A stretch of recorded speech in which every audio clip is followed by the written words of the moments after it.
السلام علیکم ورحمۃ اللہ وبرکاتہ۔ سامعین و ناظرین، آج میں اس ویڈیو میں آپ کو ذوحان نام کے متعلق بتاؤں گا کہ یہ نام رکھنا کیسا ہے اور اس کا معنی کیا ہے۔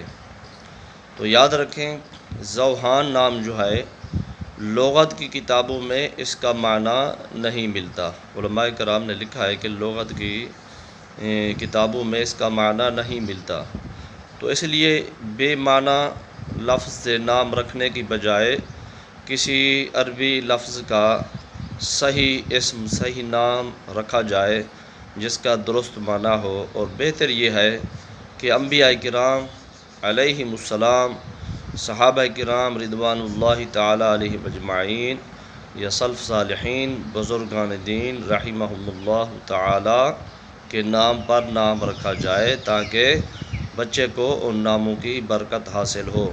بہرحال ذوحان نام جو ہے اس کا معنی لغت کتابوں میں نہیں ہے، اس لیے اس بے معنی لفظ سے نام نہ رکھا جائے بلکہ کوئی بہتر عربی نام رکھا جائے۔